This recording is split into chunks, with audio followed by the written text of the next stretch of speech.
সুপ্রিয় দর্শক, আসসালামু আলাইকুম। সবাইকে স্বাগতম জানাচ্ছি আজকের গুরুত্বপূর্ণ সংবাদে। প্রথমেই জানিয়ে দিচ্ছি সংবাদ শিরোনাম।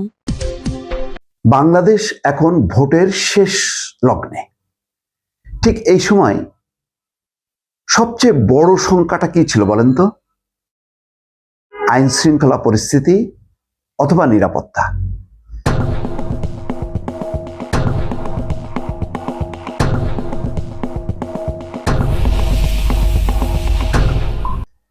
সবারই শঙ্কা ছিল যে দারুণ গোলযোগ হবে, নির্বাচনের আগে থেকেই শুরু হবে এবং নির্বাচন পর্যন্ত বিস্তৃত হবে।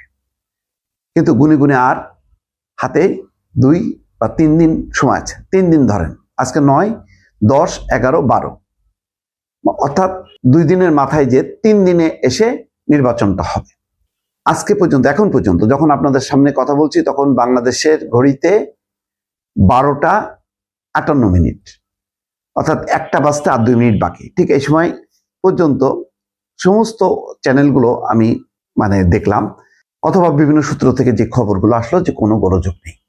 সবচেয়ে গুরুত্বপূর্ণ ব্যাপার হচ্ছে যে এই মুহূর্তে ঢাকায় আজকে সম্ভবত শেষ সময়, আজকে বা কালকে কটা পর্যন্ত যাই না, শেষ নির্বাচনী প্রচারণা, এবং জামাতের আমির একদিকে, অন্যদিকে তারেক রহমান ঢাকার একেবারে বিভিন্ন থানায় থানায়, ওয়ার্ডে ওয়ার্ডে ঘুরছেন। একটা চমৎকার পরিবেশ, কোনো উত্তেজনা নেই, কোনো গোলযোগ নেই। শুধুমাত্র একটা কথা ভালো লাগলো না নাহিদ ইসলামের, ভোট কেন্দ্র কেউ দখল করতে আসলে লাঠি হাতে প্রতিহত করা হবে। কেন?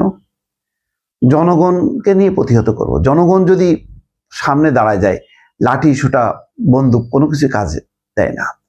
ভাষাটা খুব গুরুত্বপূর্ণ এই সময়, ভাষাটা খুবই গুরুত্বপূর্ণ। লাঠি হাতে বলা মানে আপনি একটা উস্কানি দিলেন, এটা ভালো ভাষা না। কিন্তু তারেক রহমান, অন্যদিকে শফিকুর রহমান, দুইজনকে ধন্যবাদ জানাবো এই কারণে, দুইজনে কিন্তু চমৎকার ভাবে তারা প্রচার অভিযান চালাচ্ছেন। এই যে দুইটা দল, কেউ কেউ বলছেন মুখোমুখি অবস্থান। আমি কিছুক্ষণ আগে, এই ভিডিওটা করার আগে, আমি যশোরে কথা বলেছিলাম একজন সাংবাদিকের সঙ্গে। তিনিও বললেন যে ভাই, 15 বছরের মধ্যে এইরকম উৎসব মুখর পরিবেশ আর দেখা যায়নি। কিরকম?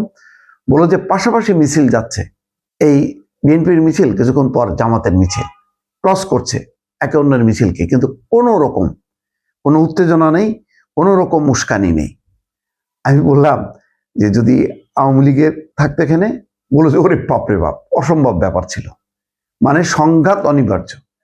তিনি আরো বললেন যে নির্বাচন এলে 2, 4, 5টা খুন, এটা একটা নিয়মিত ব্যাপার ছিল, এখন কিন্তু নেই।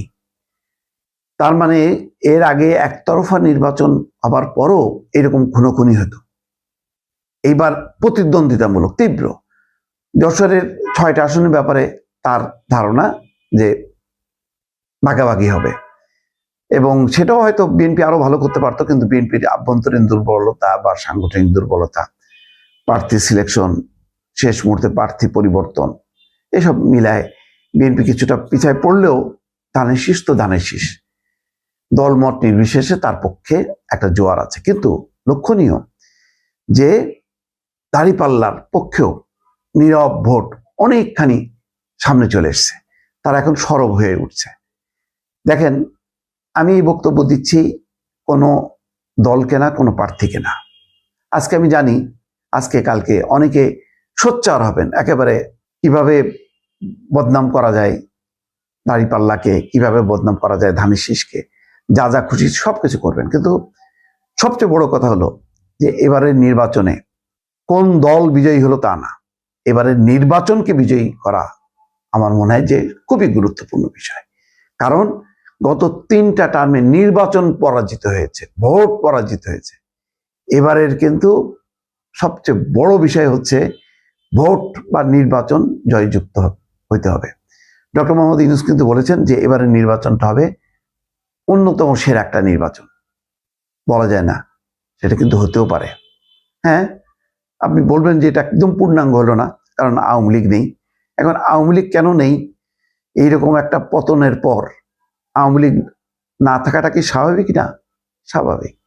এর আগে কি হলো? গণতান্ত্রিক নির্বাচনের নামে 3টা নির্বাচনে বিদেশিরা এত অনুরোধ করলো, শেষ পর্যন্ত বিএনপিকে তো নির্বাচনে রাখা যায়নি, জামাতকেও রাখা যায়নি। সেটাকে নিয়েও কি করতে পেরেছে? পারেনি। 18 সালে একটা টেস্ট কেস ছিল, সেখানেও ফেল, চরমভাবে আওয়ামী লীগ ফেল। মানে মাঠ এমনভাবে দখল করে ফেললো তারা, এবং দিনের ভোট রাতে যেভাবে তারা করে ফেললো, তাতে আর নির্বাচন থাকলো না।